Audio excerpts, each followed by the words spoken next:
didn't truly like my dad. In fact, I always hear from his friends and other family members statements like, "Your dad is really a great guy," or "Your dad is one of a kind." His shoes were huge, and no matter how hard I strive, I will never ever fill them. I challenge anyone alive to show me a better father and friend. As I said before, I have hours of stories and memories of my dad, but I will share only a few.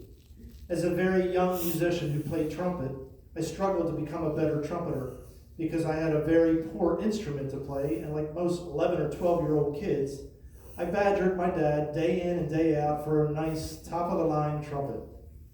After driving him crazy, he finally relented and bought me a Bach Stradivarius trumpet. This was a top-of-the-line trumpet, and it started a 40-year full-time career in music. His gift of that trumpet inspired me in so many ways I couldn't even begin to explain to you.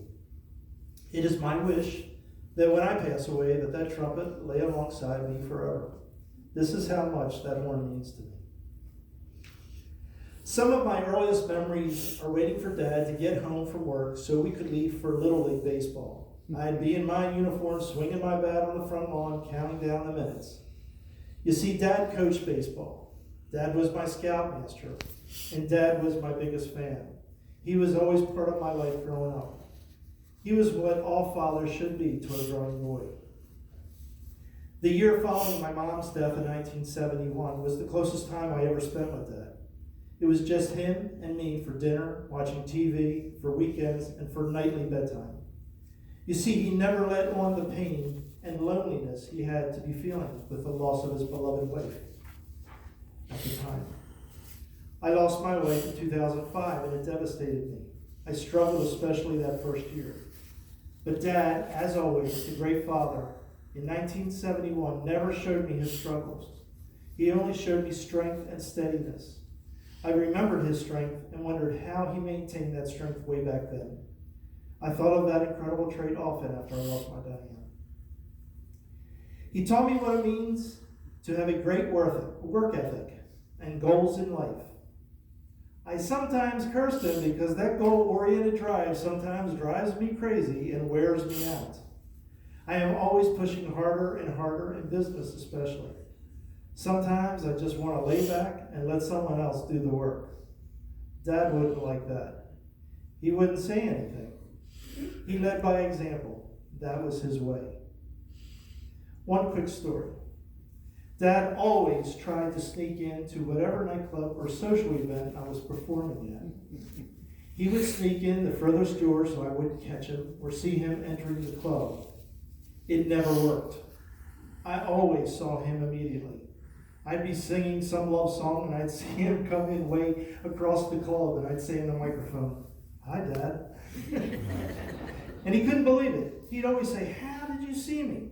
And I'd just laugh. You see, when on stage, the audience is very dark.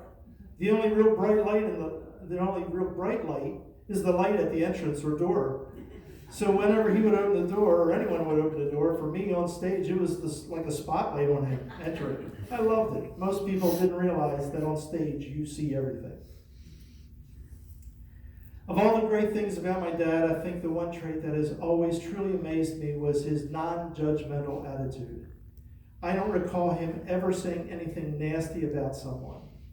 He never voiced an opinion that was cruel or bigoted. He was just a super nice guy.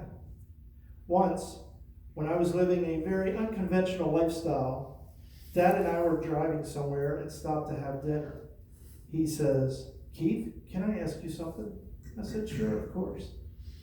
He asked this question about what I was doing at that time in my life. I answered him, and he just said, "Okay," and never questioned me, never criticized me, or belittled me in any way. In fact, he was there supporting me as he always did with my decisions, good or bad, right or wrong.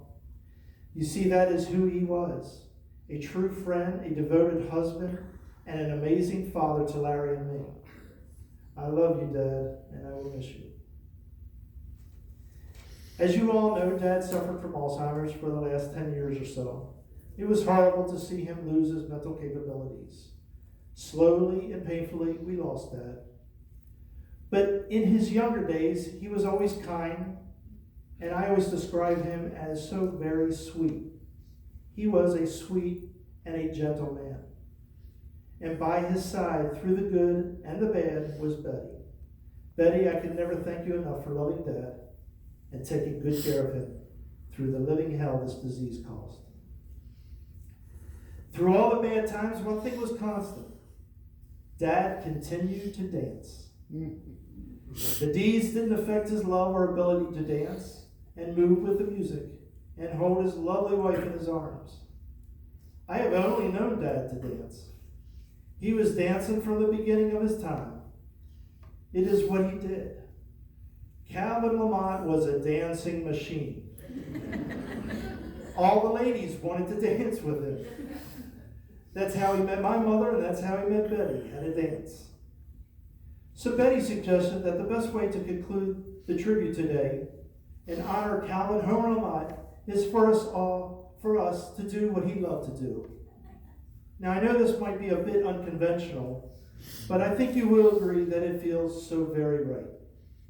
So I'm going to ask everyone, if you're here with a partner, to please stand at this time, if you would stand up. Go ahead, Patrick. And put your arms around your loved one.